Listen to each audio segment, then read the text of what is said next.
এখন আপনাদের সামনে বক্তব্য রাখবেন বনগাঁ লোকসভা কেন্দ্রের প্রার্থী বিশিষ্ট সমাজকর্মী মাননীয় শিক্ষক চন্দন মল্লিক মহাশয়।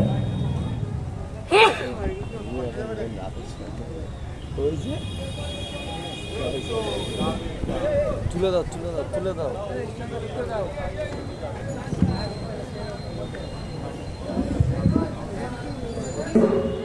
ভারতবর্ষের বিভিন্ন কোণে কোণে বিভিন্ন সময়ে জন্মগ্রহণ করা সন্ত গুরু মহাপুরুষ মনীষীবৃন্দ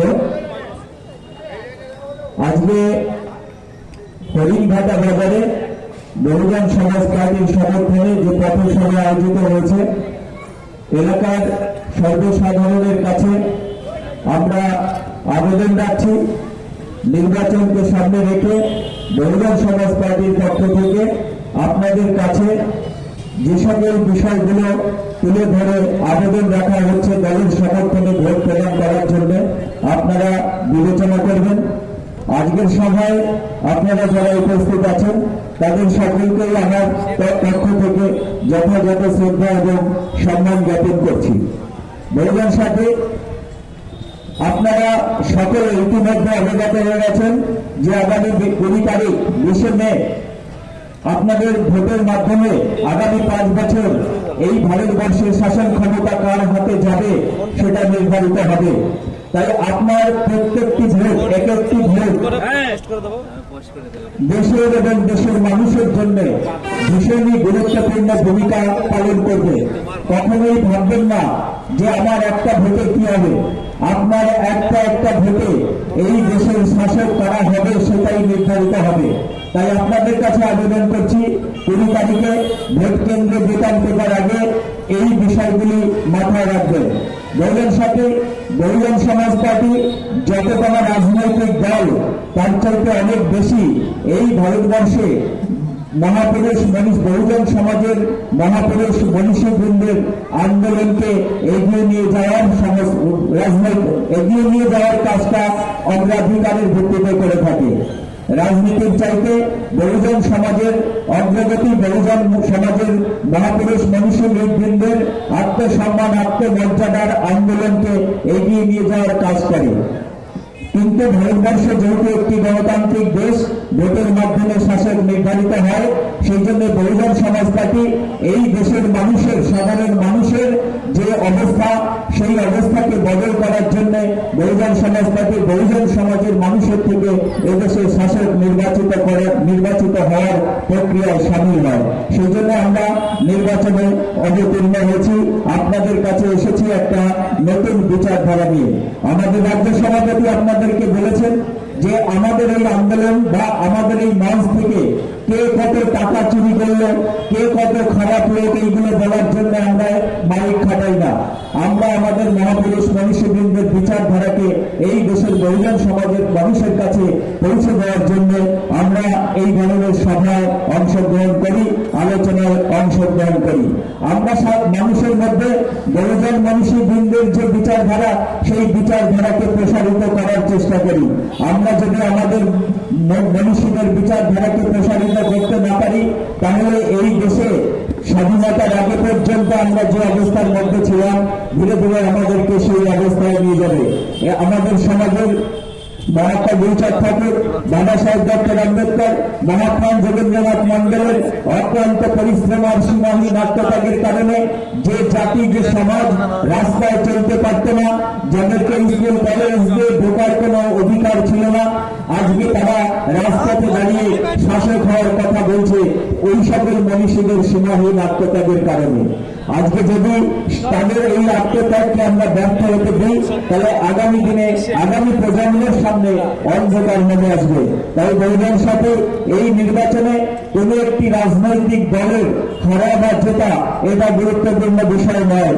এই নির্বাচনে বহুজন সমাজ পার্টির প্রার্থী হিসাবে আপনারা আমাকে কতটা সমর্থন করবেন সেই বিষয়টাকে নিয়েও আমি বিচলিত নই। কিন্তু এই নির্বাচনের পরে আপনাদের ভোটের মাধ্যমে দেশের যে রাজনৈতিক সিচুয়েশন তৈরি হবে সেই পরিস্থিতিতে বহুজন সমাজের ছেলে মেয়েদের ভবিষ্যৎ কি হবে এই বিষয়গুলো নিয়েই বহুজন আন্দোলনের কর্মীরা চিন্তিত এবং বিচলিত। তাই আপনাদের কাছে আমরা বলতে চাইছি, বহুজন সাথী, আমাদের মহাপুরুষরা আমাদের যে জায়গা ছেড়ে গেছিলেন, আজকে সেই জায়গা থেকে আমরা একটু একটু করে পিছিয়ে যেতে চাই, পিছিয়ে যেতে হচ্ছে, আমাদেরকে পিছিয়ে দেওয়ার দিকে নিয়ে যাচ্ছে, আমরা বুঝতে পারছি না। আমাদের সমর্থন নিয়ে সরকার তৈরি হচ্ছে, আর সেই সরকার আমাদেরকে পিছিয়ে দেওয়ার কাজে কাজ এক নাগারে পিছিয়ে নিয়ে দেওয়ার কাজ করছে। আমরা বুঝতে পারছি না, কেন বুঝতে পারছি না? বুঝতে পারছি না এই কারণে, আপনারা জানেন যে বাচ্চা ছেলেমেয়েরা যদি তাদের অভিভাবকের কথা না শোনে, তাদের ভবিষ্যৎ যেমন অন্ধকারে ডুবে যায়, এই দেশের বহুজন সমাজ ঠিক তেমনি ভাবেই তারা বহুজন সমাজের যারা অভিভাবক বৃন্দ, মহাত্মা বৈশাখ ঠাকুর, বাবা সাহেব আম্বেদকর, মহাত্মা যোগেন্দ্রনাথ মন্ডল, তাদের যে দিশা নির্দেশ, সেই দিশা নির্দেশ অনুসারে চলছে না বলেই ওই বাচ্চা ছেলেরা যেমন অভিভাবকের কথা না শুনে তাদের ভবিষ্যৎকে অন্ধকার করে নষ্ট করে, এই বহুজন সমাজের মানুষেরাও তাই বহুজন সমাজের অভিভাবক বৃন্দের দিশা নির্দেশকে অগ্রাহ্য করছেন। বাবা সাহেব ডক্টর আম্বেদকর সংবিধান রচনার সময় আমাদের জন্য যে সর্বজনীন যে ভোটাধিকারের অধিকার দিয়েছিলেন, বাবা সাহেব চেয়েছিলেন যে সেই ভোটাধিকারকে আমরা প্রয়োগ করে বহুজন সমাজ থেকে এদেশের শাসক বানাবো। আমরা সর্বক্ষেত্রে বাবা সাহেবের সংবিধানের কথা বলে থাকি বহুজন সাথে। বাবা সাহেব নিজে বলছেন যে আমার সংবিধান যত ভালোই হোক না কেন, এই সংবিধানকে চালানোওয়ালা লোক, অর্থাৎ এই সংবিধান যারা চালাবে সেই লোকগুলো যদি খারাপ হয় তাহলে আমার সংবিধান খারাপ হবে, আর সংবিধান চালানোর লোক যদি ভালো হয় তাহলে আমার সংবিধান ভালো প্রতিপন্ন হবে।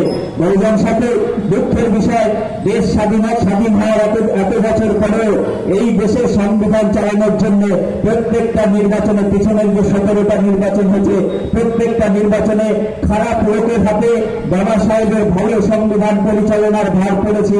তার জন্য আজকে এই দেশের জাতিবাদী মিডিয়ারা সংবিধান বদলাতে হবে, সংবিধান খারাপ, সংবিধানের জন্য এইসব করা যাচ্ছে না, এই প্রচার করছে। কয়েকদিন আগের কথা, কল্যাণীতে গেছিলাম নির্বাচনী প্রচারে, কতগুলো ভদ্রলোক গাড়ি করে আসছে, বাজারে দাঁড়িয়ে বাজারের লোকদের বলছে যে তোমাদের এই খারাপ অবস্থা, এই খারাপ অবস্থার একমাত্র কারণ হচ্ছে সংবিধান, চোরেদের শাস্তি দেওয়া যাচ্ছে না, তার কারণ হচ্ছে সংবিধান। এই কথাগুলো তারা জনে জনে প্রচার করছে। আমাদের সরল সাদাসিধে আত্মভোলা মানুষ ওই সমস্ত তথাকথিত ভদ্রলোকের চেহারায় আসা শয়তানদের কথায় বিভ্রান্ত হয়ে তারাও বলছে সংবিধান বদলাতে হবে। প্রচার করতে করতে তাদের ওই কথা যখন আমার কানে যায়, ঘুরে দাঁড়িয়ে ওদের সেই যারা দুটো গাড়ি নিয়ে এসছে 4 জন লোক, তাদেরকে যখন বলছি যে আপনি তো সংবিধান বদলানোর কথা বলছেন, সংবিধানের কোন জায়গা বদলাতে হবে বলুন, আপনি কোথায় সংবিধান সমস্যা করছে, সংবিধানের সমস্যার জায়গাটা আপনি বলুন। যেই ঘুরে দাঁড়িয়ে প্রশ্ন করছি, সঙ্গে সঙ্গে বলছে এইটা আমাকে পরে বলতে হবে কোথায় বদলাতে হবে। তাহলে আমি বললাম যে কোথায় বদলাতে হবে সেইটা আগে ভালো করে পাঠশালায় শিখে আসুন। আপনাদের আরএসএস এর যে পাঠশালা আছে সেই আরএসএস এর পাঠশালায় শিখে আসুন বাবা সাহেবের সংবিধান কোথায় বদলাতে হবে, তারপরে রাস্তায় আসবেন। তাহলে তো বাবা সাহেবের লোকেরা কিন্তু বারে বারে এইভাবে ক্ষমা করবে না, বারে বারে বাবা সাহেবের লোকেরা আপনাদের এই অপকর্মকে ক্ষমা করবে না। কখনো কখনো তারা হয়তো এর প্রতিবাদ অন্যভাবে করে বসবে, সমস্যা তৈরি হবে। তাই বাবা সাহেবের এই সংবিধানকে বদলানোর জন্য, আসলে বদলানোর জন্য ওরা ষড়যন্ত্র করছে। নির্বাচনের আগে দেখুন খবরের কাগজ, টিভিতে, রেডিওতে সন্ধ্যাবেলা খুলে দেখবেন কে কত বড় চোর তার প্রতিযোগিতা চলছে প্রমাণ করা, কিন্তু নির্বাচনের পরে দেখবেন তাদের কারো কোনো শাস্তি হয় না। এই দেশে একমাত্র লালু প্রসাদ যাদব নির্বাচনের রাজনীতিবিদ হিসাবে জেলে গেছে। ভারতবর্ষে হাজারো রকমের দুর্নীতি আছে, সকল দুর্নীতির পেছনে এই দেশের প্রভাবশালী রাজনৈতিক দলের নেতা নেত্রীরা জড়িত আছে। যারা কর্তা তারা যদি চোর না হয় তাহলে বাড়ির বাকিরা চুরি করতে সাহস পায় না। এটা হচ্ছে সরল এবং সত্য কথা। যদি রাজ্যের প্রধান, কেন্দ্রের প্রধানরা যদি চুরিতে মদত না জোগায় তাহলে সাধ্য নেই দেশে চোর তৈরি হয়। বহুজন সাথে তাদের মদতে চোর তৈরি হয়, আর সারা দেশ জুড়ে চোর শব্দ হয়, নির্বাচনের প্রাককালে চিৎকার করে। এখন ঘটনা হচ্ছে ওরা মনে করে যে আমরা সবাই চোর, দেশবাসী দেশবাসীরাই বুঝেছে। বহুজন সাথে যত চুরির লিস্টে যত লোকের নাম আছে, সুইস ব্যাংকে যত লোকের অ্যাকাউন্ট আছে, যত লোক টাকা চুরি করে পালিয়ে গেছে, কেউ আমাদের সমাজের লোক নয়। বহুজন সমাজের একটা সিঙ্গেল লোক পাওয়া যাবে না যারা এই দেশের সম্পদ লুট করে বিদেশে নিয়ে গেছে বা চুরি করে। বহুজন সমাজের মানুষ খুবই সাধারণ, তাদের ডিমান্ড খুবই সাধারণ, তাদের ডিমান্ড। গ্রামে যখন যাচ্ছি তারা বলছে যে আমার ঘরটা যেন পাই, আমার রাস্তাটা যেন হয়, আমার জলের কলটা যেন হয়। তাদের চাহিদা অতীব সামান্য। তাই এই সামান্য চাহিদাটুকু এই দেশের জাতিবাদী লোকেরা পূরণ করে না, পূরণ করতে পারে না। এটা নয়, পূরণ করতে পারে। পূরণ করে না কেন? কারণ ওরা মনে করে যদি আপনার সমস্যাকে ওরা সমাধান করে দেয় তাহলে আপনারা ওদের উপরে নির্ভর করবেন না, ওদের দিকে ফিরে তাকাবেন না। আপনাকে আমাদের মধ্যে রেখে বাধ্য করে ওদের মুখাপেক্ষী হয়ে থাকছে। আমাদের রাজ্য সভাপতি প্রায়শই আমাদের একটা কথা বলে থাকে যে ভাই, আমাদের বিদ্যা আমাদের পেটে থাকে। তাই আমরা যে পড়াশোনা শিখছি, আমরা যে কাজকর্ম শিখছি, সেগুলো আমরা কি করে পেট ভরবে আমাদের সেই কাজে ব্যবহৃত হয়। আমাদের যদি পেট ভরা থাকতো তাহলে আমরা আমাদের বিদ্যা এবং বুদ্ধিকে এই দেশের শাসক হওয়ার কাজে লাগাতে পারতাম। এই কথাটা যেমন আমাদেরকে বলে, এটা ওরা জানে। এই দেশের জাতিবাদী রাজনৈতিক দলগুলো এবং তাদের সরকাররা এটা জানে যে বহুজন সমাজের যদি পেট ভরে তাহলে তাদের ব্রেন কাজ করতে লাগবে। আর একেবারে বৃহৎ বহুজন সমাজ তারা যদি ব্রেনকে কাজে লাগাতে শুরু করে তাহলে অচিরেই তারা দেশের শাসন ক্ষমতা হাতে নিয়ে নেবে। সেই জন্য ওরা আমাদেরকে অভাবী রাখতে চায়, আমাদেরকে সবসময় ওদের মুখাপেক্ষী করে রাখতে চায়। বহুজন সাথে বাবা সাহেবের সংবিধানের যে খারাপ যেগুলো ওরা প্রচার করছে, সেগুলো হচ্ছে সংবিধান যেহেতু খারাপ লোকের হাতে আছে, সেই জন্য সংবিধানকে ওরা খারাপ ভাবে ব্যবহার করছে। সেই জন্য কারো মনে হতে পারে যে সংবিধানের কারণে বোধহয় দেশ পিছিয়ে পড়ছে। বহুজন সাথে ভারতবর্ষের যে সংবিধান, সেই সংবিধান সারা পৃথিবীর লোকের জ্ঞানী পণ্ডিত লোকেদের কাছে প্রশংসিত। তারা দেখেছে এত জাতি, এত ধর্ম, এত ভাষা, এত ভৌগোলিক বৈচিত্র্যের মধ্যে থেকে সকলকে এক এবং এক সূত্রে বেঁধে রাখার জন্য বাবা সাহেব ডক্টর আম্বেদকর যে সংবিধান লিখেছে, তারা আমার বিস্ময় সংবিধান পড়ে আর ভাবে যে কিভাবে এত সবকিছুকে এই সংবিধানের মধ্যে এক ছত্রে কিভাবে তাদের সহাবস্থান বাবা সাহেব ঘটিয়েছেন। তার জন্য সারা বিশ্ব বাবা সাহেবকে প্রশংসা করে। আর আমাদের সভাপতি বলেছেন যে সংবিধান ওদের পূর্বপুরুষরা টুকে লেখার মতো যোগ্যতা ছিল না। বহুজন সাথে ওরা সংবিধান সভা যখন গঠিত হয়, ওরা বাবা সাহেবকে কোথাও কোনো জায়গা থেকে নির্বাচিত করে সংবিধান সভায় নেয়নি। ওরা বড় উপরন্ত চ্যালেঞ্জ করেছে যে বাবা সাহেব যেন সংবিধান সভায় যেতে না পারে। এই কথা প্রসঙ্গে একটা কথা মনে চলে আসে যে মাঝে মাঝে একটা জিনিস এই প্রসঙ্গে যখনই বাবা সাহেবকে ওরা ঢুকতে না দেওয়ার চ্যালেঞ্জ করেছিল, এই দেশের স্বরাষ্ট্রমন্ত্রী তখন বল্লভভাই প্যাটেল বলছেন যে সংবিধান সভার সকল দরজা জানলা আম্বেদকরের জন্য আমরা বন্ধ করে দিয়েছি, সমস্ত ভুল পর্যন্ত বন্ধ করে দিয়েছি। বাবা আম্বেদকর কোথা দিয়ে সংবিধান সভায় ঢোকে আমরা দেখে নেব। বহুজন সাথে দেশ স্বাধীন হওয়ার অনেক আগে, দেশ স্বাধীনতার অনেক আগে মহাত্মা গুরুচাঁদ ঠাকুর এই সরল সত্য উপলব্ধি করেছিলেন। সেদিন তিনি আমাদের সমাজকে উদ্দেশ্য করে বলেছিলেন যে স্বাধীনতা যাবে পাবে তারা উপকৃত হবে, বলিতে পারে কি সে কথা। বলছেন যে যেদিন স্বাধীনতা আসবে, ইংরেজদের সে চলে যাবে, কারা উপকৃত হবে এটাকে তোমরা বিচার করে এখন বলতে পারো। গুরুচাঁদ ঠাকুর তার পরের লাইনে বলছেন যে কর্তা যারা যারা সেদিন একত্রে তারা রচনা করিবে শাসনতন্ত্র। অর্থাৎ আজকে রাজনৈতিক দলের যারা নেতা, সেদিন তারা একত্রে বসে দেশের শাসনতন্ত্র রচনা করতে বসবে। তার পরের লাইনে বলছে সেদিনের শেষভায় তোমাদের ঠাঁই নাই, তোমরা তো শুধু বাদ্যযন্ত্র। অর্থাৎ বহু বছর আগে মহাত্মা গুরুচাঁদ ঠাকুর তার দূরদর্শিতা দিয়ে উপলব্ধি করতে পেরেছিলেন যে ইংরেজ চলে যাবে, তখন দেশের সংবিধান রচনার সময় আসবে। সেই সংবিধান সভায় আজকের যারা কর্তা তারা বসে বসে সংবিধান রচনা করতে বসবে। তাই বলছেন যে সেদিনের শেষ সভায় তোমাদের স্থান নাই, তোমরা তো শুধু বাদ্যযন্ত্র। যুদ্ধকালে প্রয়োজন, বাদ্যযন্ত্র আগমন, যুদ্ধ শেষে কে করে সংগ্রাম। বহুজন সাথে বর্তমানে যুদ্ধ চলছে, এই দেশের শাসক হওয়ার যুদ্ধ, আর এই যুদ্ধকালে বাদ্যযন্ত্র প্রয়োজন। সেই জন্য আজকে দেখবেন যে ঘরে ঘরে, গ্রামে গ্রামে, পাড়ায় পাড়ায় ভাগ ধরে নিয়ে বেরিয়ে পড়েছে, আমাদেরকে বাদ্যযন্ত্রের মতো ব্যবহার করছে। কি লাগবে আজকে শুধু আপনি মুখ ফুটে বলবেন যে আমার ভাই 10টা ভোট আছে, আমার এই লাগবে, কথা বলা লাগবে না। তার আগে দেখবেন যে সাপ্লাই লাইন রেডি, ওরা সাপ্লাই লাইন তৈরি করে রেডি হয়ে বসে আছে। আপনি মুখ খুললে সঙ্গে সঙ্গে দেখবেন সেই জিনিসটা চলে আসবে। এখন যুদ্ধ চলছে শাসক হওয়ার, শাসক যখন ভোট শেষ হবে তখন আর আপনাদের কথা মনে থাকবে না। তাই বহুজন সাথে মহাত্মা গুলশাদ ঠাকুর কত দূর পর্যন্ত দেখতে পেরেছিলেন। দেশ স্বাধীন হওয়ার সময় সংবিধান সভা যখন নির্বাচন আসে, বাবা সাহেবকে নির্বাচিত করতে গিয়ে এই দেশের বহুজন সমাজ, আমাদের শুধু বাংলার না, সারা ভারতবর্ষের বহুজন সমাজ সেদিন উপলব্ধি করেছিলেন যে মহাত্মা গুলশাদ ঠাকুর কত দূর পর্যন্ত ভুলে সেদিন এই উক্তি করেছিলেন। যাই হোক, আমাদের সৌভাগ্য যে মহাপ্রাণ জগন্নাথ মণ্ডল অক্লান্ত পরিশ্রম এবং অতন্ত্র প্রহরী থেকে বাবা সাহেবকে এই দেশের সংবিধান সভায় নির্বাচিত করতে পেরেছিলেন।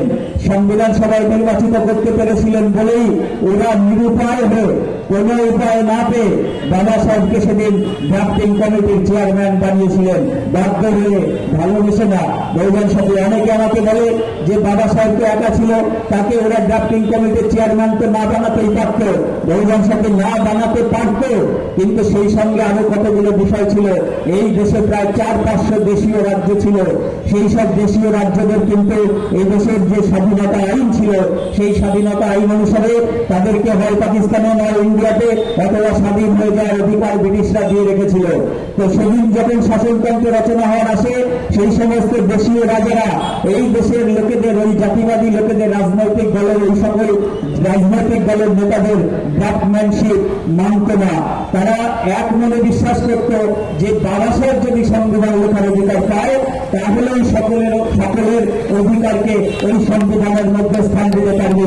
দেশীয় রাজারা সেদিন স্মারকলিপি দিয়ে বলেছিল যে ওই যে জওহরলাল নেহরুর বাবা মতিলাল নেহরু 1928 সালে যে সংবিধান লিখেছিল ওসব সংবিধান চলবে না। সেই জন্য সেদিন তারা নিরুপায় হয়ে, বাধ্য হয়ে বাবা সাহেবকে ড্রাফটিং কমিটির চেয়ারম্যান হিসেবে মেনে নিয়েছিলেন। তাই বাবা সাহেব সেদিন সংবিধান লেখার জায়গায় গিয়ে এই দেশের বহুজন সমাজের মধ্যে, বহুজন সমাজের জন্য এই দেশের সকল রকম অধিকারের যে সুযোগ, বাবা সাহেব সেই সুযোগকে সংবিধানে লিপিবদ্ধ করেছিলেন। আজকে সংবিধানে আছে বলে, লেখা আছে বলে আমরা এখানে চিৎকার করে বলতে পারছি যে আমার চাকরি কেন দেওয়া হচ্ছে না, আমাকে কেন স্কুল কলেজ ইউনিভার্সিটিতে ভর্তি দেওয়া হচ্ছে না, আমার কেন সকল সম্পদে ভাগিদারি নিশ্চিত করা যাচ্ছে না, কেন ভূমিহীন মানুষদেরকে এই দেশের যে রাষ্ট্রীয় মালিকানায় যে ভূমি রয়েছে সেই সকল ভূমির মালিকানা কেন দেওয়া হচ্ছে না। এটা সংবিধানে বাবা সাহেব লিখে রেখে গেছিলেন বলে আজকে আমরা দাবি করতে পারছি। বহুজন সাথে যদি কোনো কারণে এই দেশের জাতিবাদী লোকেরা এই সংবিধানকে বন্ধ করতে পারে, সবকিছু বন্ধ করার দরকার নেই। এই সংবিধানের যে মৌলিক যে চ্যাপ্টার আছে, মাত্র 14 থেকে 35, এইগুলোকে যদি কিছু কিছু কাটছাট করতে পারে তাহলে সেই সংবিধান থাকবে। কিন্তু সেই সংবিধানের যে মূল যে ভাবনা, মূল যে কনসেপ্ট, সেই কনসেপ্টটা নষ্ট হয়ে যাবে। তাহলে কি হবে যে এমন একটা দিন আসবে আমরা আর দাবি করতে পারবো না। দাবি করলে ওরা বলবে যে সংবিধানে নেই, সুপ্রিম কোর্টে ঠেলে দেবে, সুপ্রিম কোর্ট বিচার করে বলবে যে ভাই ওটা সংবিধানে নেই, তোমরা পাবে না। আজকে আমাদেরকে সেই জায়গায় নিয়ে যাচ্ছে। তাই নির্বাচনের প্রাককালে দাঁড়িয়ে বহুজন সাথে কোন রাজনৈতিক দলের হারা জেতা দিয়ে ভোটকে বিচার করবেন না। এই ভোট কিন্তু আগামী দিনে আপনার আগামী প্রজন্মের ভবিষ্যতের দিশা ঠিক করবে। তাই ভোট প্রয়োগ করার সময় রাজনৈতিক দলের এবং নেতাদের কথা বিশ্বাস করে কখনোই ভোট প্রদান করবেন না। বহুজন সাথে মনে রাখবেন, এই সমাজ আজকে যে অবস্থায় দাঁড়িয়েছে, আমাদের এক এবং একমাত্র পথে প্রদর্শক তারাই, যারা এই বহুজন সমাজকে আজকে ওই কাদার মধ্যে থেকে তুলে এনে রাজপথে দাঁড়ানোর সুযোগ করে দিয়েছে। মহাত্মা গুরুচাঁদ ঠাকুর, বাবা সাহেব ডক্টর আম্বেদকর, মহাত্মা যোগেন্দ্রনাথ মন্ডল সহ ভারতবর্ষের কোনে কোনে বিভিন্ন মহাপুরুষ মানুষবৃন্দ। তাই সেই মানুষবৃন্দের আন্দোলনকে শক্তিশালী করতে হাতে প্রতীক চিহ্নে ভোট দেবেন। এই নির্বাচনে আপনারা যদি প্রথমে কোনো কিছু ভুল ভ্রান্তি করে বসেন, আগামী দিন কিন্তু আমাদের সামনে ভয়ঙ্কর হয়ে উঠবে। এই নির্বাচনে দেখবেন আপনারা যারা আজকে রামায়ণ পড়েছেন, আপনারা জানবেন যে যখন মহিলাবন রামকে লঙ্কা থেকে চুরি করে নেওয়ার জন্য আসলো, তখন বিভিন্ন সময়ে বিভিন্ন রকমের ছদ্মে বসে সেই কাজটা তারা করার চেষ্টা করেছিল। শেষ অব্দি তারা সফল হয়েছিল, মহিলাবন সফল হয়েছিল অনেক ছলনার মধ্যে দিয়ে। এই নির্বাচনে মনে রাখবেন যে সীতাকে যখন হরণ করতে রাবণ এসেছিল, সেটাও কিন্তু সাধুর ছদ্মবেশে এসেছিল, সাধুর ছদ্মবেশে। তাই মনে রাখবেন যে আপনাদেরকে ভালো করবে বললে, আপনাদের সামনে সুন্দর সাজ পোশাকে এসে সুন্দরভাবে কথা বললে, গুছিয়ে বললে, বিভ্রান্তির মধ্যে পড়ে গিয়ে যদি আপনি আপনার মূল্যবান ভোটাধিকার প্রয়োগ করে বসেন, তাহলে কিন্তু আমাদের সমাজের আগামী দিনে ক্ষতি হবে। আমাদের মহাপুরুষ মনীষীবৃন্দের যে আন্দোলন, সেই আন্দোলন ক্ষতিগ্রস্ত হবে। একটা চিরসত্য কথা আমাদের বয়স্ক লোকেরা মুখ মুখে শুনে থাকে প্রবাদের মতো, দুষ্ট লোকের মিষ্টি মুখ। অর্থাৎ যে সকল লোকেরা দুষ্ট প্রকৃতির হয়, তাদের মুখের ভাষা অত্যন্ত মধুর হয়, আর সেই মধুর ভাষা শুনে সরল সাদাসিধে মানুষেরা প্রতারণার ফাঁদে পড়ে সর্বশান্ত হয়। বহুজন সাথে আজকে যিনি পশ্চিম বাংলা চালাচ্ছেন, কিছুদিন আগে পর্যন্ত এখান দিয়ে দেখবেন তাদের কাট আউটের নিচে লেখা থাকতো সততার প্রতীক। সমস্ত কাট আউট গুলোতে সততার প্রতীক এখন আর কোথাও দেখতে পারবেন না, কারণ সততার বেলুন ফেসে গেছে। বাংলার লোক বুঝতে পেরেছে যে এটা ছিল বিজ্ঞাপন। অর্থাৎ উনি যে অসৎ ছিল, সেই অসততাকে আড়াল করার জন্য কাট আউটের নিচে সততার প্রতীক লেখা হতো। অর্থাৎ যেটা দেখানো হচ্ছে আসলে সেইটা সত্যি নয়, তার পিছনে অনেক গল্প আছে। আজকে সেন্ট্রাল গভর্নমেন্টের নামে খবরের কাগজ, রেডিও, টিভিতে দেখবেন বিজ্ঞাপন দেওয়া হচ্ছে মেরি গ্যারান্টি হয়, মেরি গ্যারান্টি হয়। ভাই, এইটা যদি তোমার গ্যারান্টি হয়, তাহলে আগের দুটো কি ধাপ্পা ছিল? তো আগের দুটো ধাপ্পা দিয়ে চলে গেছে। আপনারা সেই ধাপ্পাবাজিটা যখন 10 বছরের ধরে ফেলেছেন, তখন এখন গ্যারান্টি এবং ওয়ারেন্টি দিয়ে তাদেরকে ময়দানে আসতে হয়েছে। আজকে তারা যদি ভোটে যায়, আপনি তাদেরকে একটা কথা জিজ্ঞেস করবেন যে ভাই, আপনার নেতাকে বলছে যে এ মেরি গ্যারান্টি হয়, তো আগে যে 10 বছরের যে দুটো নির্বাচন করেছে, সেই যে কথাগুলো বলেছে, তো সেগুলো কি ধাপ্পা ছিল? সেগুলো কি ধাপ্পা যদি হয়ে থাকে, তাহলে এই গ্যারান্টি এরপরে নির্বাচন মিটে গেলে কোথায় গিয়ে দাঁড়াবে? বহুজন সাথে একটা কথা মনে রাখবেন, একমাত্র ডুপ্লিকেট জিনিস, জাল জিনিসের গ্যারান্টি দিয়ে দোকানদার বিক্রি করে। কোন ভালো এবং প্রতিষ্ঠিত জিনিস দোকানদারকে বলতে হয় না, খরিদ্দার দিয়ে বলে যে ভাই আমাকে এই মালটা দাও। আর যে মালে দোকানদার বেছিয়ে দেয়, সেই মালের পেছনে অনেক গল্প থাকে। সে তখন শোনায় যে ভাই আমার 3 বছরের গ্যারান্টি, কেউ বলছে আমার 5 বছরের ওয়ারেন্টি। তো আজকে সেন্ট্রাল গভর্নমেন্ট আপনাদের সামনে সেই গ্যারান্টি নিয়ে এসছে। তাহলে গ্যারান্টি যখন নিয়ে আসছে, বুঝতে হবে যে ওটা জুমলা আছে। এই জুমলা আগেও করেছে, এখনো করছে। আপনারা কতদিন সহ্য করবেন সেইটা দেখবেন। কতদিন এগুলো, এই জুমলাবাজি, এই মিথ্যে কথা, এই ধাপ্পাবাজি, এগুলো আপনারা কতদিন সহ্য করেন? আপনাদের ধৈর্যের পরীক্ষা চলছে। আপনারা যদি এগুলো সহ্য করতে থাকেন, তাহলে আপনাদের আগামী জেনারেশন ধ্বংসের পথে চলে যাবে। বহুজন সাথে আজকে এই হরিণঘাটা থেকে আপনারা যাকে বিধায়ক নির্বাচিত করেছিলেন, আজকে তাকে দিল্লিতে নিয়ে যাওয়ার প্রচেষ্টা হচ্ছে। কেন হচ্ছে? কারণ ও খুব সুন্দরভাবে আপনাদেরকে বোকা বানাতে সক্ষম হয়েছে। তারই পুরস্কার স্বরূপ আজকে এমএলএ কে এমপি বানানোর প্রক্রিয়া সামিল হয়েছে। কি করে আপনাদেরকে বোকা দিয়েছে? আপনাদের মনে আছে 2018 সালের 12ই ডিসেম্বর মাঝরাত্রিরে এই দেশের রাষ্ট্রপতি কোবিন্দকে ঘুম থেকে তুলে মাঝরাত্রিরে গিয়ে নাগরিকত্ব বিলে সই করানো হয়েছিল। বিরাট পরের দিন সকালবেলা বিরাট ঢাক ঢোল পিটিয়ে বলা হয়েছিল যে এই নাগরিকত্ব দেওয়ার জন্য আমরা আইন করলাম। 2018 সাল থেকে আজকে 2024, 5 বছর সেই অবস্থায় পড়েছিল। রাষ্ট্রপতি সই হওয়ার পরে তার রুল তৈরি হয়নি, তার প্রয়োগ হয়নি। যখন দেশে আমরা যখন এই পূর্ব বাংলা থেকে যারা এসেছে, তারা যখন বিরক্ত হচ্ছে, ওরা বুঝতে পারছে যে মানুষ বিরক্ত হচ্ছে, নাগরিকত্ব বিলের কোনো কিছু হচ্ছে না। সমস্ত আইনের 5 বছরে যত আইন পাশ হয়েছে তার রুল হয়েছে একমাত্র বিগত সময় যে 18 সালে যে আইন পাশ হলো, রাষ্ট্রপতি সিগনেচার হলো, গেজেট নোটিফিকেশন হলো, তার কোন রুল ওরা 5 বছরে করলো না।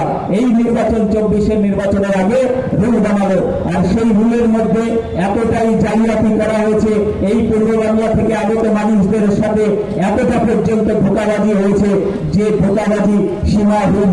সেই ধোঁকাবাজিকে আড়াল করার জন্য হরিণঘাটার বিধায়ককে এমপির টিকিট দেওয়া হয়েছে, আর তার বাবা মানে কথায় কথায় দাদা বলে, সেই সূত্রে বলে দাদা শান্তনু, তো তাকেও তাই করানো হচ্ছে। কথায় কথায় আমি শুনি, ইউটিউব বিভিন্ন সময় বলি শুনি যে আমার দাদা শান্তনু। তো যাই হোক, সেই সূত্রে আমি বললাম, অন্য কোনো অর্থে আমি বলিনি বা বলতে চাইনি। তো আজকে দেখবেন যে এই দেশে বর্তমান সেন্ট্রাল গভর্নমেন্টের যে দল সরকার চালাচ্ছে, তারা 4জন নমশূদ্রকে প্রতিদ্বন্দ্বিতা করতে নিয়েছে। কেন নিয়েছে? বাংলা একটা প্রভাব, আপনারা সবাই জানেন যে অত ভালো না, মানে বেশি ভালো যে ভালো না, এটা আপনারা সবাই জানেন। একটা রাজনৈতিক দল 4জন নমশূদ্র কমিউনিটির মানুষকে পশ্চিম বাংলায় টিকিট দিয়েছে, মানে অত ভালো না। অত ভালো না কেন? কারণ আপনারা জানেন, ছাগল যখন বলি দেওয়া হয় তখন কি হয়? সুন্দর করে তাকে সাবান শ্যাম্পু মাখানো হয়, তারপরে গায়ে তেল মাখানো হয়, কপালে সিঁদুর পরানো হয়, তারপরে তার গলায় মালা পরানো হয়, তারপরে তাকে হরি কাঠে চড়ানো হয়। ছাগল যে বলি হয় সে তো খুশি থাকে, আনন্দে থাকে যে বোধহয় তাকে খুব যত্ন করা হচ্ছে, তারপরে তাকে হাড়ি কাঠে চড়ানো হয়। রোজার সাথে পূর্ব বাংলা থেকে যে সকল নমশূদ্র কমিউনিটির মানুষেরা, আমাদের পূর্বপুরুষরা, আমিও এক উদ্বাস্তু পরিবারের ছিল, আমার ঠাকুরদাও বাংলাদেশ থেকে এই দেশে এসে বসতি তৈরি করেছিলেন। আজকে সেই জায়গায় দাঁড়িয়ে আমরা এই আমাদের কথা বলছি। রোজার সাথে ধরে রাখবেন যে উদ্বাস্তু পরিবারের মানুষেরা পূর্ব বাংলা থেকে এসে এই বাংলায় 50, 60, 40 বছর কঠোর সংঘর্ষ করে আজকে যখন তারা একটা দাঁড়ানোর মতো জায়গা তৈরি করেছে, সেই সময় আজকে সমস্ত জায়গায় আমাদের সভাপতি বলেছেন যে সারা ভারতবর্ষের বিভিন্ন জায়গায় বলে বেড়াচ্ছে যে আমরা মতুয়াদের নাগরিকত্ব দেবো, আমরা মতুয়াদের নাগরিকত্ব দেবো। এই কথা বলার একটাই উদ্দেশ্য, দেশবাসীর সামনে এই জিনিসটা প্রতিপন্ন করা যে বিশেষ করে মতুয়া নমশূদ্ররা এই দেশের নাগরিক নয়। কেন এই কথাটা মাথায় রাখবেন যে এটা কেন বলছে? কারণ ওরা আমাদেরকে, বিশেষ করে পূর্ব বাংলার উদ্বাস্তু নমশূদ্রদের দু চোখে দেখতে পারে না। কেন দেখতে পারে না? কারণ থাপ্পড়টাকে কখন পেয়েছিল 1946 সালে মহাপ্রাণ যোগেন্দ্রনাথ মন্ডলের হাতে। মহাপ্রাণ যোগেন্দ্রনাথ মন্ডল সমস্ত চালে জুটে থাকলে বাবা সাহেবকে গণপরিষদে নির্বাচিত করে পাঠিয়েছিলেন আমাদেরই পূর্বপুরুষদের সহযোগিতায়। সেই কারণে ওরা জানে যে এরা খুব বিপজ্জনক এদের এই দেশের রাজত্ব টিকিয়ে রাখার জন্য। অর্থাৎ এই দেশে জাতিবাদী সরকারকে টিকিয়ে রাখার পক্ষে বাংলার নমশূদ্ররা একটা বিপজ্জনক কমিউনিটি, বর্ণবাদী শাসকদের কাছে। সেই জন্য ওরা কি করছে? আমাদের মধ্যে সর্বদা আতঙ্ক তৈরি করে রাখতে চায়। একটা হচ্ছে হিংসার বাতাবরণ তৈরি করে আতঙ্ক, একটা হচ্ছে কর্মহীনতার আতঙ্ক, অর্থাৎ ওদের কথা না শুনলে কাজ থাকবে না, ওদের কথা না শুনলে এটা পাওয়া যাবে না, আর একটা হচ্ছে কর্মসংস্থানের আতঙ্ক। এই ধরনের আতঙ্ক তৈরি করে ওরা বহুজন সমাজের ছেলে মেয়েদেরকে তাদের স্বাভাবিক বিকাশকে ব্যাহত করে, নিজস্ব চিন্তা ভাবনা বিচার বোধ তৈরি করার ক্ষেত্রে তাদের সমস্যা হয়। কারণ তারা সবসময় ভয়ে থাকে, এই বুঝি দাদা দিদি কি করে। এই যে সামাজিক আতঙ্কবাদ, অর্থনৈতিক আতঙ্কবাদ বহুজন সমাজের মানুষের উপরে ওরা চাপিয়ে দিয়েছে, এর ফলে বহুজন সমাজের বিকাশ ব্যাহত হচ্ছে। আজকে নাগরিকত্ব আইন নিয়ে বিভিন্ন ধরনের কনফিউশনের জায়গা তৈরি হচ্ছে। আমি বেশি কথা না, দুটো কথা বলবো। যারা নাগরিকত্ব আইনের সমর্থনে যে দুই নমশূদ্র সবচাইতে বেশি গলাবাজি করছে, সে হচ্ছে আপনাদের বিধায়ক আর আমাদের এমপি। এরা দুজন গলাবাজি করছে। তাদেরকে যখন জিজ্ঞাসা করা হচ্ছে যে ভাই তুমি তো বাংলাদেশের লোক, তোমার পূর্বপুরুষ বাংলাদেশের লোক, তাহলে তুমি কেন অ্যাপ্লাই করছো না? তারা দুজনের প্রত্যেকেই বলেছে যে আমি কেন অ্যাপ্লাই করতে যাবো, আমি তো নাগরিক। তাহলে তারা নাগরিক নাগরিক আর তারা পরামর্শ দিচ্ছে অ্যাপ্লাই করো, তাহলে কাদের জন্য বলছে? অর্থাৎ কিনা এটা একটা খুলের কল, সেই সুকুমার রায়ের খুলের কল, ওর মধ্যে মাথা দিয়ে আপনারা বেরোনোর রাস্তা নেই। ওই আইনটাকে এমন ভাবে করা হয়েছে, অনলাইন অ্যাপ্লিকেশন সংশোধনের কোনো রাস্তা নাই। আপনি ওখানে যে ডিক্লারেশনটা দেবেন সেটা কোনো আদালতে চ্যালেঞ্জ করতে পারবেন না। অর্থাৎ কোনো কারণে কারোর প্রয়োজন নয়। আপনি যদি এই নাগরিকত্ব আইনের যে ফরম্যাট, সেই ফরম্যাট যদি অনলাইনে ফিল আপ করেন, তাহলে কিন্তু পাকাপোক্তভাবে ওটাতে সিলমোহর করে যাবে। পরে আপনি এভিডেভিট দিয়ে পারেন, জমাতে পারেন, ওখানে কিন্তু কোনো কারেকশন চলবে না। তখন কিন্তু বিচারও আপনি মানে ওই ট্রাইব্যুনাল যদি আপনাকে বেআইনি ঘোষণা করে, আপনি এই দেশের সুপ্রিম কোর্টের কাছেও বিচার চাইতে যেতে পারবেন না। ওই আইনে সেই সংস্থান রাখা হয়েছে। অথচ এই যে দুজন লোক, তারা সব জায়গায় সব সময় বলে বেড়াচ্ছে যে কি না নাগরিকত্ব আইন খুব ভালো, ওটা তোমরা অ্যাপ্লাই করো, তোমরা নাগরিকত্ব পাবে। ভাই, আমরা আপনাদের কাছে সবিনয় অনুরোধ করছি, যদি আপনি অ্যাপ্লাই করেন, এখানকার বিধায়ককে সামনে রেখে অ্যাপ্লাই করবেন, সে যেন সবার আগে অ্যাপ্লাই করে, তারপরে আপনারা করবেন। এখানকার যিনি এমপি, তাকে বলবেন যে ভাই আপনি আগে অ্যাপ্লাই করো, তারপরে আমরা অ্যাপ্লাই করবো। কেন আপনারা যেন ব্যাংক ফ্লিপ হয়ে অ্যাপ্লিকেশন করতে যাবেন না? কারণ যাদের এই যে যারা আছে না, এই যে বর্তমান যে কেন্দ্রীয় সরকার আছে না, এদের পেছনে যে অদৃশ্য শক্তিটা আছে, রাষ্ট্রীয় স্বয়ংসেবক সংঘ, ওরা আপনারা তো ওর ব্যাকগ্রাউন্ড জানেন না, ওর তৈরির ইতিহাস জানেন না। তাহলে আমাদের সমাজ ইতিহাস নিয়ে আগ্রহী হয় না, আমাদের সমাজ ইতিহাস খুঁজে দেখতে চায় না। আর এসে যে কারণে তৈরি হয়েছিল সেই ইতিহাস যদি আপনারা জানেন, ওদের যে প্রতিষ্ঠাতা, তার যে বই বান্স অফ থট, সেই বই যদি আপনি পড়েন, তাহলে দেখতে পারবেন এই দেশের বর্তমান সেন্ট্রাল গভর্নমেন্ট সেই বান্স অফ থট অনুসারে যা যা করার কথা, পরপর ধীরে ধীরে একটু একটু করে সেই পথের দিকে এগোচ্ছে। সেই পথটা কি? সেই পথ আর কোনো কিছুই না, সংবিধান খতম করো, মনুসংহিতা লাগু করো। ভারতবর্ষের বিভিন্ন জায়গায় এখনো এই স্লোগান দিয়ে মিছিল বের হয়। আরএসএস এর লোকেরা মিছিল বের করে বলে সংবিধান খতম করো, মনুসংহিতা লাগু করো। অর্থাৎ এই সংবিধান এই ছোট জাতদের ওদের সাথে ইকুয়াল করে দিয়েছে। বাবা সাহেবের সংবিধান আজকে ওদের সাথে, ওদের ছেলেদের সাথে, আমাদের ঘরের ছেলেদেরকে ইকুয়ালিটি দিয়ে দিয়েছে। এই যে ইকুয়ালিটি, এইটা ওদের হজম হচ্ছে না। এই ইকুয়ালিটিটাকে ভাঙার জন্য ওরা সংবিধানকে ভাঙতে চায়। কারণ এই দেশের সংবিধান এই ইকুয়ালিটিটাকে রক্ষা করার জন্য তৈরি করা হয়েছিল। বললাম সাথে, সেই কারণে বলছি, মুখে যে কথা ওরা বলছে, সেই সমস্ত কথাগুলো চরমভাবে মিথ্যে কথা, তার পেছনে কোনো সত্যি কাহিনী নেই। কারণ ওরা এমন যে এমন ভাবে মিথ্যে কথাটা বলবে, আপনার আমার মতো এই বহুজন সমাজের সরল সাদাসিধে লোকের পক্ষে ওদের ওই মিথ্যে ধরা তো দূরের কথা, আপনি সংগ্রহ করতে পারবেন না যে বাবা এত বড় বড় মানুষেরা এত মিথ্যে কথা বলে, আপনাদের ভালো লাগে তো। সেই কারণে বাবা সাহেবের কথাটা মনে রাখবেন। বাবা সাহেব একটা কথা বলছেন যে তুমি কখনো বিশ্বাস করো না এই দেশের বর্ণবাদীরা তোমার ভালো করবে। অর্থাৎ এই দেশের বর্ণবাদীরা তোমার ভালো করবে, এই কথাটা কখনো বিশ্বাস করবেন না। আপনার ভালো করতে যখন ওরা আসছে, পেছনে অনেক গল্প আছে। আজকে যদি আপনার ভালো হয়, জানবেন আপনার 10টা ভাইয়ের সর্বনাশ হচ্ছে। অর্থাৎ আপনার 10টা ভাইয়ের সর্বনাশ করে আপনার ভালো করছে। 10 জনের সর্বনাশ হলো, আপনার একটু ভালো করে দিও, আর আপনার 10টা ভাইয়ের সর্বনাশ করে দিও। এই হচ্ছে ওদের ভালো করার কাহিনী। ওরা কোনোদিন সার্বিকভাবে এই দেশে বহুজন সমাজের মানুষের ভালো কোনোদিন চাইবে, আজ পর্যন্ত চায় না, ভবিষ্যতেও কোনোদিন চাইবে না। মহাত্মা গুরুচাঁদ ঠাকুরও একই কথা বলেছেন। বলছে যে স্বার্থ রক্ষা করে আসে ওরা তোর কাছে, স্বার্থ কুড়াইলে পরে কেটে পড়ে। এই দেশের জাতিবাদী লোকেদের উদ্দেশ্যে আমাদের সতর্ক করে মহাত্মা গুরুচাঁদ ঠাকুর এই কথা বলছেন যে স্বার্থ রক্ষা করে ওরা আসে তোর কাছে, স্বার্থ ঘুরাইলে পরে কেটে পড়ে। আজকে ওদের স্বার্থ তারা দেশে শাসে ফেলে, সেই জন্য আপনার কাছে এসে আগ্রহ করছে, এসে আপনার সঙ্গে কথা বলছে, স্বার্থ রক্ষার জন্য এসছে। 20 তারিখ মিটে গেলে আপনার কাছে আর আসবে না, স্বার্থ শেষ।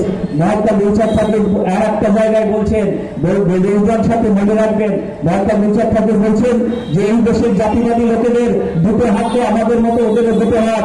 ওই দুটো হাতের একটা হাত বহুজন সমাজের গলায় থাকে, আর একটা হাত বহুজন সমাজের পায়ে থাকে।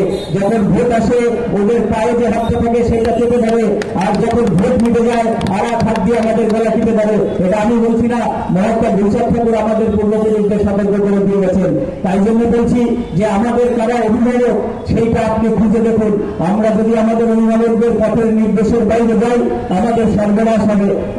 কখনোই যেন এমনটা না হয় একটা মুরগির বাচ্চাও জানে যে তার সে যখন ছোট থাকে ওর মায়ের পাখনা থেকে বেশি দূরে যেতে নেই, কারণ চারিদিকে শিয়াল সকল ঘুরছে, যে কোনো সময় তুলে নিয়ে যাবে। একটা মুরগির বাচ্চাও জানে বহুজন সাথী। তাই আপনাদের বলছি যে আমাদের যারা প্রকৃত অভিভাবক তারা আমাদের প্রকৃত অভিভাবক, কাদের জন্য আজকে আমরা এই জায়গায় এসে পৌঁছেছি সেটা খোঁজ করুন, চিন্তা করুন, তারপরে ভোট দেন। ভোট দান শুধুমাত্র কোনো একটা রাজনৈতিক দলকে সমর্থন নয়, ভোট দান হচ্ছে আপনার বিচারধারার বহিঃপ্রকাশ। আপনি কিভাবে চিন্তা করছেন, আপনি কিভাবে দেশের মঙ্গলের কথা ভাবছেন, তার বহিঃপ্রকাশ হচ্ছে ভোট, অন্য কিছু না। এখানে রাজনৈতিক দলের যেটা হারার প্রসঙ্গ বা প্রসঙ্গ নেই বইলার সাথে। এই জায়গাটাকে মূলত নির্বাচন আসে তখন রাজনৈতিক দলের নেতারা বলে যে তুই যদি অন্য কিছু করিস তাহলে অন্য জিতে যাবে, আমরা হেরে যাবো। আরে ভাই, ও হারলে আজকে যদি সরকার পক্ষ যেটা রাজ্য সরকার আছে সে যদি হেরে যায় বা কেন্দ্রীয় যে সরকার আছে সে যদি হেরে যায় বা জিতে যায় তাতে আপনার কি আছে? আপনি হয়তো রেজাল্ট বেরোনোর দিন 4 তারিখে একটু বাজি টাজি ফাটাবেন, আবির টাবির লাগবেন, মিটে যাবে, তারপরে আপনি জেগে সেই। কিন্তু 5 বছরের জন্য আপনার পূর্বে আপনার যে সন্তান সন্ততি আছে তাদের ভাগ্য আপনি কতগুলো যারা বহুজন সমাজ বিরোধী, বহুজন সমাজের স্বার্থ বিরোধী, তাদের হাতে আপনি তাদের ভাগ্যকে তুলে দিলেন। এই ধরনের এই বিষয়গুলোকে বহুজন সাথে এড়িয়ে চলবে। নির্বাচন আসলে বিভিন্ন রকমের প্রতিশ্রুতি দেয়। আমরা গ্রামে গ্রামে ঘুরতে গিয়ে আমাদের কাছেও আসে, আমাদেরও বলে যে ওরা এইগুলো দিচ্ছে, তোমরা আমাদের কিছু দিচ্ছ না কেন? তোমরা আমাদের টাকা দাও বা তোমরা আমাদেরকে কিছু ওই করো, তাহলে আমি তোমার সঙ্গে আছি। বহুজন সাথে সবিনয় আপনাদের কাছে হাত জোর করে বলছি যে এই বহুজন সমাজ পার্টি কোন শিল্পপতিদের টাকায় চলে না। বহুজন সাথে এই বহুজন সমাজ পার্টি শিল্পপতিদের টাকায় চলে না।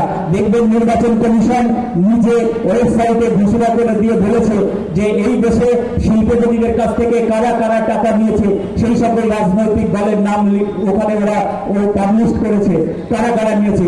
সবার আগে কে আছে? বিজেপি, 12,000 কোটি টাকা। তারপরে কে আছে? দিদিমণি, 1600 কোটি টাকা। একমাত্র বহুজন সমাজ পার্টি রাষ্ট্রীয় দল, যে দল এই দেশের শিল্পপতিদের কাছ থেকে একটা পয়সা নেয়নি। তাহলে বহুজন সমাজ পার্টি চলে কি করে? বহুজন সমাজ পার্টি চলছে কি করে? বহুজন সাথে একটা কথা মাথায় রাখবেন, আমাদের তো কিছুই ছিল না। আমাদের ভাঙা ঘর ছিল, কুড়ে ঘর ছিল, আমাদের কোনো মোটর সাইকেল, গাড়ি, সাইকেল কোনো কিছু ছিল না। আমাদের পূর্বপুরুষরা স্যান্ডেলও পায়ে দিত না, খালি পায়ে একটা হাতের উপরে ধুতি পরে কাঁধে একটা গামছা বা কাঁধে একটা কিছু নিয়ে তাদের জীবন কেটে গেছে। কোনো কিছু ছিল না আমাদের। বহুজন সাথে আজকে আমরা বাড়ি চলছি, বড় বড় বাড়ি বানাচ্ছি, এই যে মাস গেলে লক্ষ লক্ষ টাকা স্যালারি আমরা করছি। মান্যবর কাঞ্চিরামজি যখন দল তৈরি করেন তখন উনি একটা সার্বিক সংক্ষিপ্ত একটা সমীক্ষা করে উনি দেখেছিলেন যে এই দেশে রিজার্ভেশনের দৌলতে কয়েক লক্ষ কোটি টাকা প্রত্যেক মাসে বহুজন সমাজের ঘরে ঢোকে। সেদিন তিনি সিস্টেম তৈরি করেছিলেন বহুজন সমাজ পার্টি চালানোর জন্য, যে মহাত্মা গুরুচাঁদ ঠাকুর, বাবা সাহেব ডক্টর আম্বেদকর, মহাত্মা রবীন্দ্রনাথ মন্ডলের সংঘর্ষের কারণে এই দেশের সংবিধানে বহুজন সমাজের ছেলে মেয়েদের জন্য যে লেখাপড়া এবং কর্মসংস্থানের ব্যবস্থা রয়েছে, সেই কর্মসংস্থানের মাধ্যমে প্রতি মাসে সরকারি কোষাগার থেকে যে টাকা তাদের বাক্সে তাদের অ্যাকাউন্টে আসে, সেই থেকে কিছু টাকা এই দেশের সমাজকে শাসক বানানোর জন্য খরচ করতে হবে। মান্যবর কাঞ্চিরামজির সেই আদর্শ বহুজন সমাজ পার্টির সকল কর্মী সমর্থক অক্ষরে অক্ষরে পালন করে। তাই যখন নির্বাচনে আসে এই সমাজের যারা এমপ্লয়ি আছে, যারা রিজার্ভেশনের সুযোগ নিয়ে পড়ালেখা শিখে চাকরি করছে, এই পার্টির এভরিথিং কাজকর্ম তাদের সেই পয়সায় আসে। আমরা জানি যে আমরা যদি এই পয়সা বহুজন আন্দোলনে খরচ না করি তাহলে আমাদের আগামী জেনারেশনকে ওরা আবার আমাদেরকে আগামী জেনারেশনকে গোলাম বানাবে। সেইটা যেন না হয় সেই কারণে আমরা আমাদের বাবা সাহেব ডক্টর আম্বেদকর, মান্যবর কাঞ্চিরামজির কথাকে মান্যতা দিয়ে সমাজকে দেশের শাসক বানানোর কাজে নিয়োজিত রয়েছি। আমরা যতদিন এই সংঘর্ষে চালু রাখবো তত বহুজন সমাজ ধীরে ধীরে শাসন ক্ষমতার মধ্যে দিয়ে এগিয়ে যাবে। আমাদের রাজ্য সভাপতি বলেছেন যে আজকে মহাত্মা গুরুচাঁদ ঠাকুরের নামে ভোট নেই, কারণ মহাত্মা গুরুচাঁদ ঠাকুরের কথা বললে ভোট হয় না। এই ভোট না হওয়ার পিছনে প্রধান কারণ হচ্ছে মহাত্মা গুরুচাঁদ ঠাকুরের কথাগুলো কোনোদিন কোনো কেউ প্রচার করেনি এক্সেপ্ট বহুজন সমাজ পার্টি ছাড়া। রাজ্য রাজ্য সভাপতি বলেছেন যে 95 সালে হরিগণিচার প্রচার যাত্রা করেছিলেন বহুজন সাথে। সেই প্রচার যাত্রাতে 95 সালে আমার সাথে হরিগণিচাতে দেখা হয় বহুজন সমাজ পার্টির সেই প্রচার যাত্রায়। সেই থেকে আমি বহুজন আন্দোলনে মহাত্মা গুরুচাঁদ ঠাকুরের কথা শুনে এই আন্দোলনে সামিল হয়েছি এখনো পর্যন্ত, এবং বিশ্বাস করুন এই আন্দোলন ছেড়ে কখনো পালাবো না। এটা আমাদের মুক্তির আন্দোলন। আজ নয়তো কাল আমরা দেশের শাসক হবে। বলেছেন যে ইচ্ছা হোক অনিচ্ছাই হোক এই তোমাদেরকে এই আন্দোলনে সামিল হতে হবে বহুজন সাথে।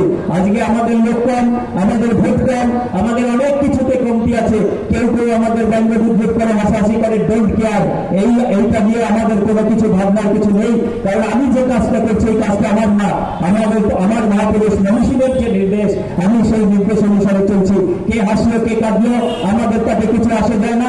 আমরা বহুজন আন্দোলনকে যতদিন পর্যন্ত লক্ষ্যে পৌঁছে দিতে না পারবো ততদিন পর্যন্ত এই আন্দোলনকে আমরা সামনের দিকে এগিয়ে নিয়ে যাবো।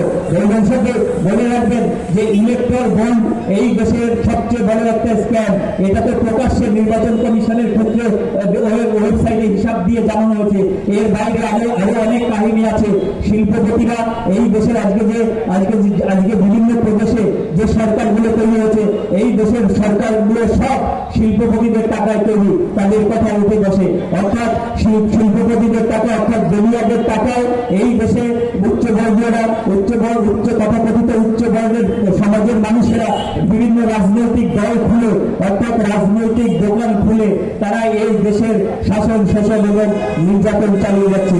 যার কারণে জিনিসপত্রের দাম লাফিয়ে বাড়ছে। সকল জিনিসপত্রের দাম যদি আপনি চিন্তা করে দেখেন, আজকে যারা শ্রেণীর মানুষ আছেন, যারা দৈনিক দিনমজুরি করেন, যে টাকা তারা মজুরি পায় সেই টাকা তাদের সংসার চলবে না। 500 টাকা আয় করলে সংসার চলবে না, অথচ আয় বৃদ্ধির কোনো পরিকল্পনা নেই। অথচ প্রত্যেকটা নির্বাচনে দেখানো হচ্ছে দেশের উন্নতি হয়েছে। বহুজন সাথে মনে রাখবেন, সেক্ষেত্রে মহাত্মা গুরুচাঁদ ঠাকুর একটা কথা বারবার করে আমাদের বলেছেন যে দেশের উন্নতি আর দেশের মানুষের উন্নতি। বাবা সাহেবও বলেছেন যে দেশের মানুষের উন্নতি আর দেশের উন্নতি দুটো জিনিস এক নয়।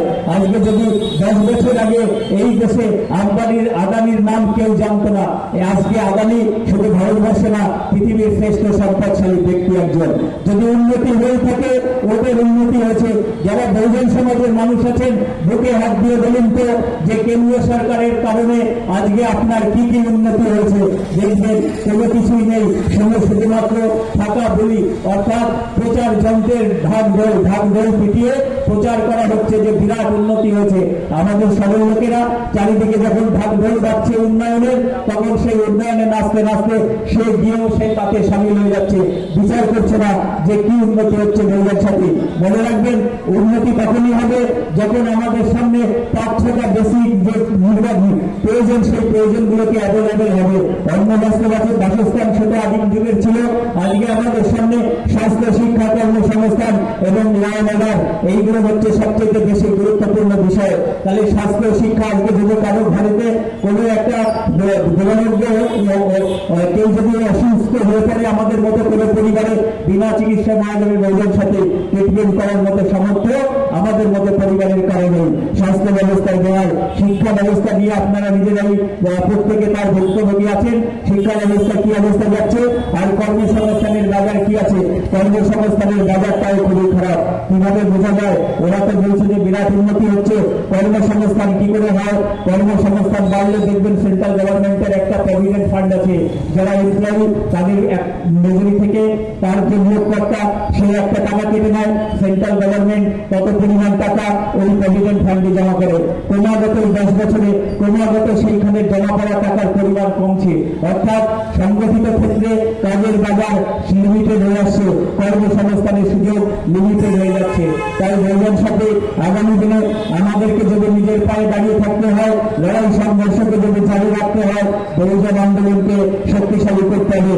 বহুজন আন্দোলন যদি শক্তিশালী না করতে পারি, তাহলে আগামী দিনে আমাদের সামনে যে ভয়ঙ্কর বিপদ আসবে সেইগুলোকে আমরা সামলাতে পারবে না। তাই এই নির্বাচনের অষ্টাদশ লোকসভা নির্বাচনের প্রাক্কালে দাঁড়িয়ে আপনাদের কাছে আমরা আবেদন রাখছি, আপনারা বিচার করবেন।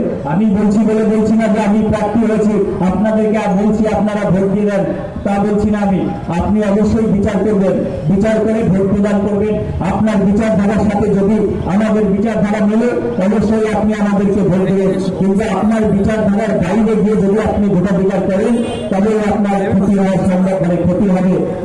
আপনার কিছু হয়তো কম ক্ষতি হবে, কিন্তু আপনার আগামী জেনারেশনের চরম সর্বনাশ হবে। তাই বহুজন সাথে আপনাদের কাছে আবেদন, অনেক কড়াক হয়েছে, দীর্ঘক্ষণ ধরে আপনারা আমাদের এই পথসভা শুনছেন। এই পথসভা আমার কথা শেষ করার আগে একটা কথা বলি, আজকে দীর্ঘদিন ধরে বহুজন আন্দোলনের সঙ্গে যুক্ত থেকেছি, বহুজন আন্দোলনকে লক্ষ্যে পৌঁছে দেওয়ার জন্য অঙ্গীকারবদ্ধ আছি, এটাই যেমন সত্যি।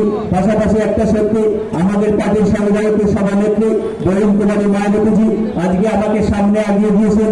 এদেশের জাতিবাদী রাজনৈতিক দল, জাতিবাদী সমাজ, তাদের সকল ষড়যন্ত্র, তাদের সমস্ত খারাপ কাজ থেকে বহুজন সমাজকে রক্ষা করার জন্য আমাকে সামনে আগিয়ে দিয়েছেন পশ্চিমবঙ্গের প্রদেশ সভাপতি এবং আমাদের আমাদের কেন্দ্রীয় যে সভানেত্রী বরুণ কুমারী মায়াবতীজি। আজকে এই পথসভায় দাঁড়িয়ে আমাদের বরুণ কুমারী মায়াবতীজিকে আমাকে সামনে আগিয়ে দেওয়ার জন্য ধন্যবাদ জ্ঞাপন করছি। রাজ্য সভাপতি মাননীয় মানুষ আলাদা মানুষকে ধন্যবাদ জ্ঞাপন করছি। আমার উপর রাস্তা রেখে এই দেশের জাতিবাদীদের মোকাবিলা করার জন্য আমাকে সামনে আগিয়ে দিয়েছেন। ধন্যবাদ সকলকে। জয় ভীম, জয় ভারত, বহুজন সমাজ পার্টি জিন্দাবাদ, বরুণ কুমারী মায়াবতীজি জিন্দাবাদ, মনোজ মল্লাদার রাজ্য সভাপতি জিন্দাবাদ।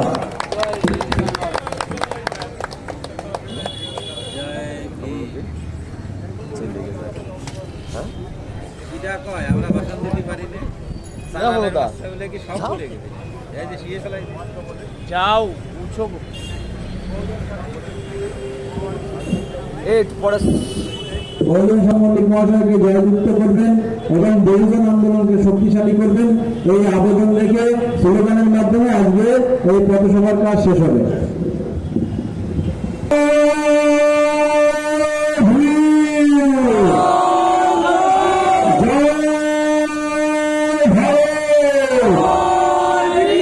বহুজন সমাজ পার্টি জিন্দাবাদ, বহুজন সমাজ পার্টি জিন্দাবাদ,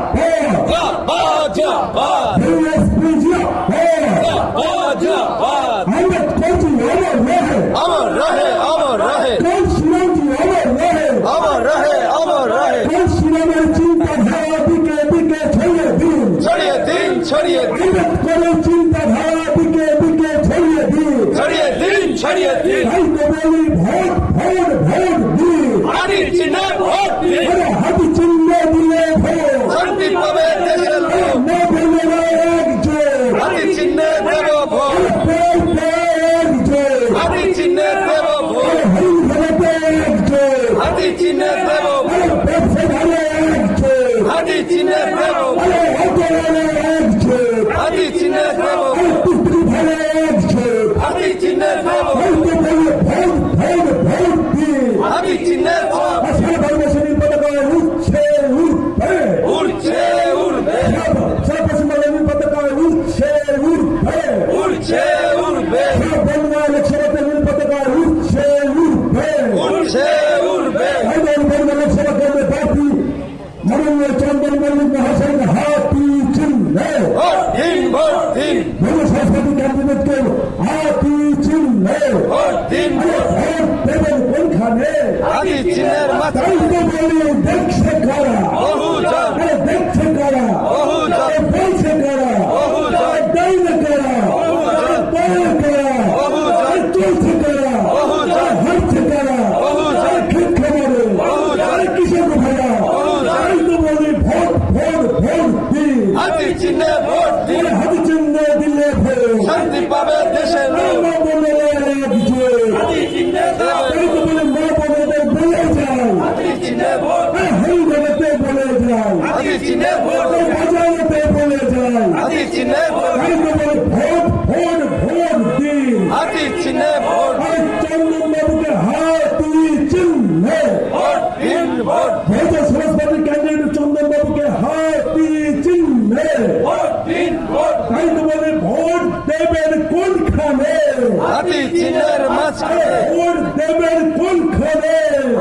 চিহ্নে ভোট আরে মা বোনদের বলে যাও, হাতি চিহ্নে ভোট আরে শহরেতে বলে যাও, হাতি চিহ্নে ভোট আরে হরিণ ঘাটে বলে যাও, হাতি চিহ্নে ভোট জয় ভীম, জয় ভীম,